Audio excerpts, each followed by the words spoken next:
You're listening to a Frequency Podcast Network production. Hey, it's Jordan. Every once in a while, we have a conversation on this show. It's not quite a big story, but it's an interesting and fascinating approach to an idea. If you were listening last week, when Melissa Duggan was hosting this podcast, you heard a collection of great big stories. Here is one that you didn't hear that is very much worth listening to, especially if you're listening to this while staring at that little device in your hand. Enjoy. Chances are you have one in your hand right now and will be picking it up, putting it down, and keeping it within reach until you fall asleep. Smartphones command a constant presence in most of our lives. Richard Warnica, a business reporter with the Toronto Star, argues those devices we can't seem to distance ourselves from are the new cigarettes. Only this time, our current collective addiction is making us dumber, sadder, and less social. Will we ever quit? Or are we doomed to keep scrolling?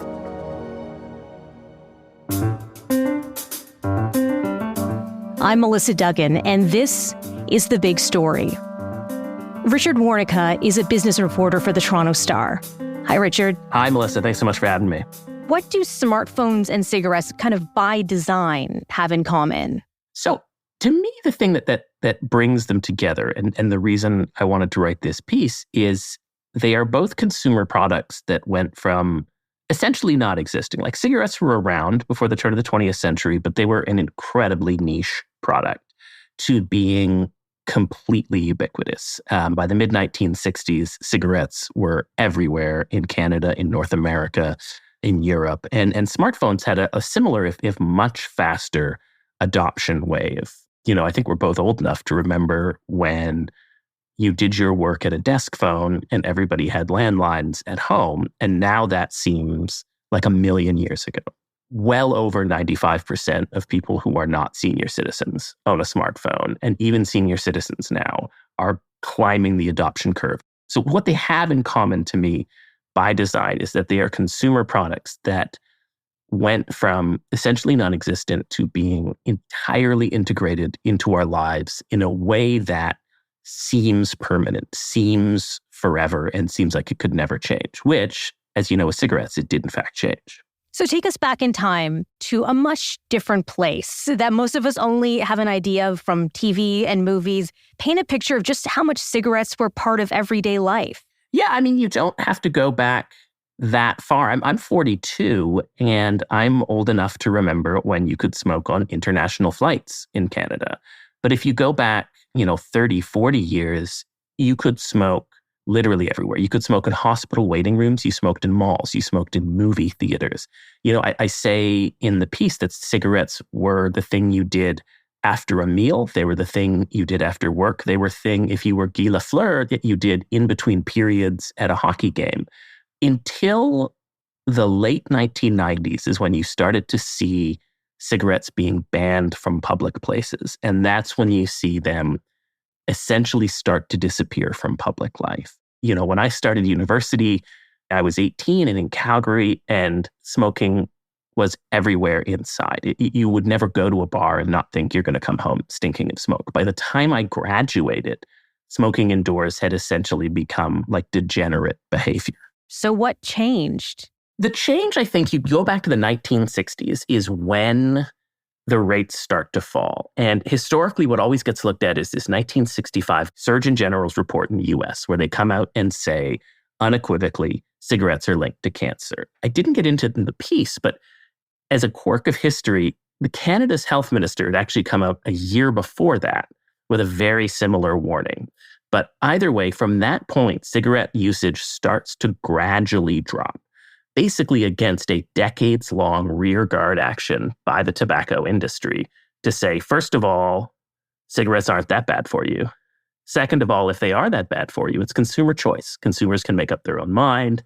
And then beginning in the 1990s, you start having all these whistleblower accounts coming out about how extensive the tobacco industry's knowledge of the addictive qualities of cigarettes and nicotine in particular were, And that's when you start to see the tobacco industry losing mass lawsuits and really going away as an everyday integrated part of life as opposed to a niche product.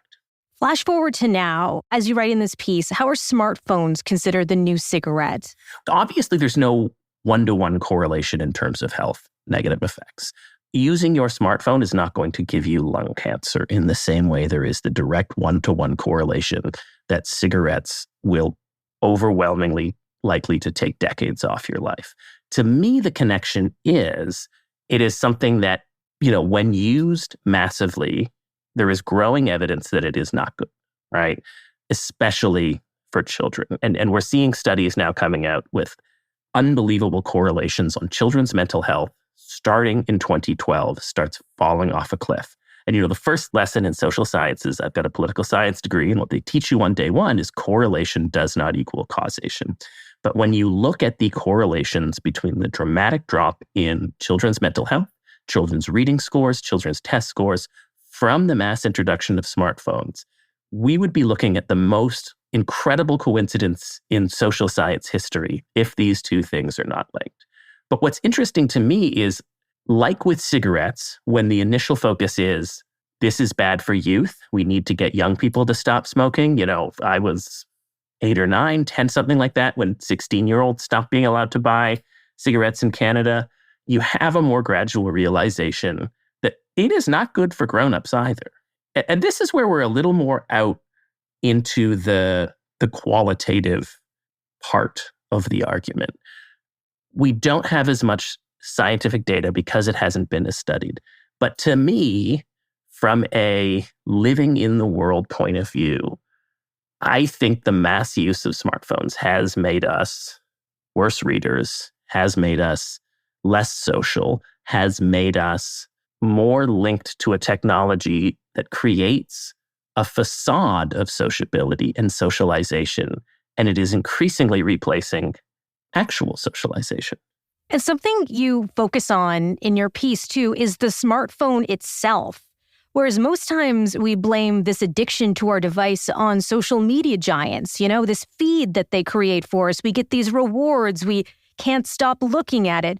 Why do you think that the phone makers themselves have mostly been absent from the discussion? That is a fascinating question, because if you look right now, there are major lawsuits by states in the United States right now that are being deliberately set up to mimic the major suits against the tobacco producers, against companies like Meta, saying that they have created products in Instagram, less and less so, but Facebook, that are deliberately targeting teens and young people with addictive qualities. To me, and the argument I make in the piece, and the analogy I make in the piece, is that, okay, well, if social media is the nicotine, then the phone is the cigarette. It is the device that creates the possibility to have constant access. And without the phone, the apps do not have constant flow into your home, into your life, on the bus, on the toilet, wherever you are. And I think that this is me as an opinion writer opining on this. I think we will start to see some of that focus shift to, okay, you can make one app maker make something less deliberately addictive, less targeted to children. Don't we think that something else is going to take its place, as long as we are all in agreement that we have to carry a weapon of mass distraction around with us 18 hours a day? Are we able to define smartphone addiction compared to smartphone use? I don't know, frankly. I mean, I think there's probably various academic definitions. I'll say that there are obviously, in any sort of curve case of addictive behavior and troubling behavior, there are people who are so far off one end that it is incredibly clear they need special intervention. And then you tend to have this whole big curve. You can almost think of it as like severe alcoholics versus problem drinkers. And I think we're in a similar sort of curve with smartphones. I think you have people who are, I'm not a doctor. I don't know how to define addiction in this case, but there are probably people whose behavior would be discussed as being medically addictive.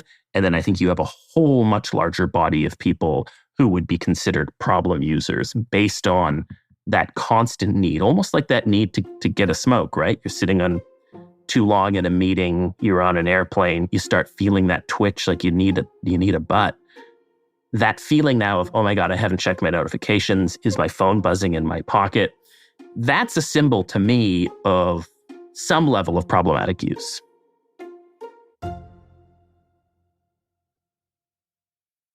Like, I'm thinking about picking up my phone sometimes and opening it up and starting to scroll and not even realizing I'm doing it. There isn't even anything I'm really looking for.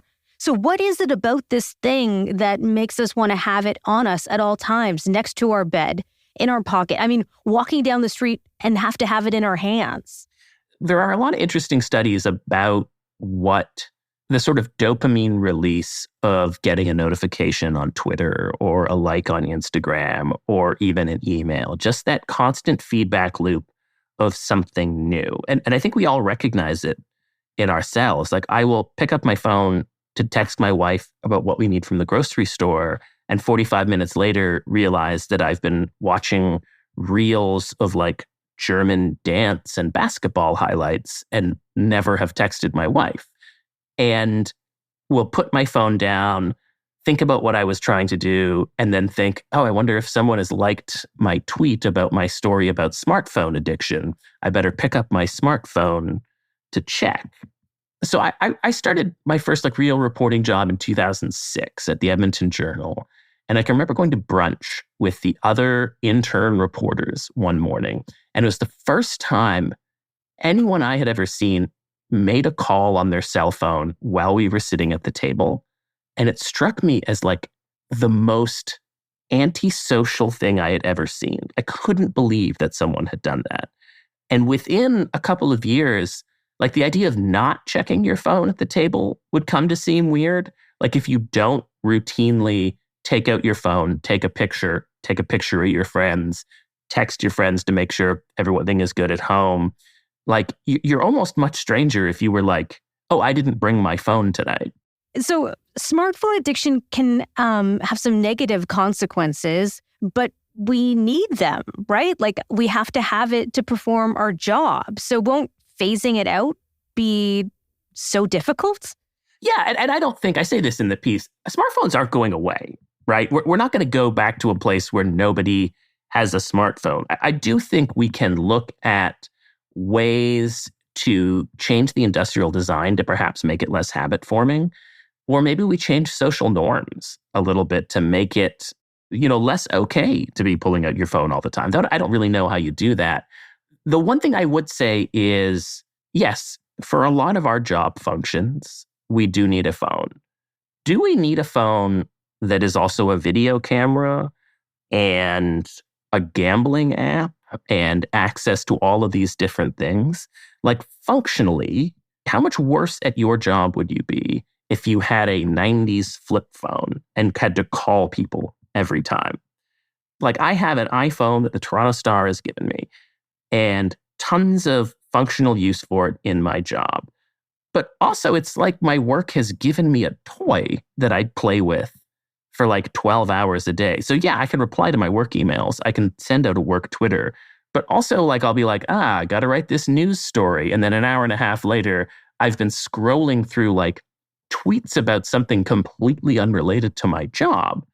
I think they do have a lot of positives. I talk about in the piece, my 76-year-old mother has a smartphone now, and we got it for her for Christmas so she can FaceTime my daughter from 3 provinces away. And they have a different relationship because they talk to each other on the screen. And I think that's beautiful. I do think that when we look at changing behavior, we do probably have to start with youth and start with, okay, what age are we introducing this technology? What functionality are we giving to youth when we are introducing this technology? How are we governing that use in schools? Are we likely to see anything like that 1965 Surgeon General announcement you talk about in your piece, but this time for smartphones? Yeah, I don't know. I mean, it's such a different kind of technology. I think everybody already recognizes that it's not great to spend 6 or 7 hours a day on these devices, but it's a lot different than having someone come out and say, smoking a pack of these a day is going to kill you, and it's also going to harm the people around you.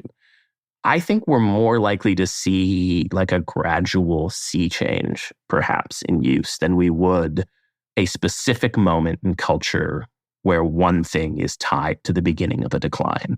What I thought was so fascinating about your piece is how you talked about when we're in the middle of something, it seems like change won't happen. You know, that we'll never get rid of cigarettes. And now we're thinking we'll never get rid of smartphones. I wonder how you start to inch toward that change and how, I don't know, how we just kind of our human condition that just thinks the situation we're in right now is just never going to be any different. That's the sort of intellectual exercise I found fascinating about the piece, is to think about how does something that's everywhere go away and why? And if you remember back to cigarettes, it wasn't like people accepted, oh, okay, we can't smoke indoors anymore. The restaurant and bar industry fought that forever. They were fighting it into my 20s. You know, Calgary, where I'm from, outlawed smoking on patios before smoking indoors because bars were so convinced that if you barred smokers, no one would come to drink at their establishments anymore. I'm skeptical of mass change occurring because people decide to change their behavior en masse. But I do think the first step will be changing realizations about what is possible for kids. Like, there's this debate in Ontario right now about barring smartphone use in class. And the counter-argument has always been, well, we don't want to bar it. We want to teach them responsible use. But where are they learning responsible use for? I think about this all the time. I've got a 6-year-old. I'm certainly not showing her responsible use. So I tend to more come down when it comes to schooling anyway, on bans, on get them out of the classrooms. And maybe even we need to push forward to get them off the campuses. Don't bring your phone to school at all, and give kids at least that 8-hour window where their brains are interacting with real people and real material in front of them. You know, at one point they talked about, you know, if you could quit smoking, it's a personal choice. But there are these addictive qualities that make it so it's not a choice. Yeah, absolutely. And I think the smartphone industry has been very clear about modeling their technology on slot machines and video lottery terminals and targeting the same brain physiology that is targeted with those incredibly addictive technologies. And I always think back to, I'm talking a lot about Calgary today, I don't know why, but going to like a neighborhood pub when I was probably in high school. It was pretty easy to get a beer at a neighborhood pub as a teenager back then. But like seeing one of my friend's moms at one of these video lottery terminals and just like plugging money into it for like 4 hours the whole time I was there. And just that kind of blank look in her face and just feeling like so depressed by that. And I feel like I see that same blank look everywhere now on people on their phones. And I see it on myself. Do you know what I mean? Like I bought like a cash box, and I'm looking at it right now, that I'm trying to just stick my phone in when my kid gets home now. Because I've realized if I have it on me, no matter how much I intend to be like, I'm not going to look at that during dinner. I'm not going to look at that when my kid is showing me her drawing. I'm going to look at it. Unless I physically put a barrier in place, I'm going to look at it. I've been trying my best not to look at my phone while I'm talking to you about not looking at phones, and I'm losing that battle.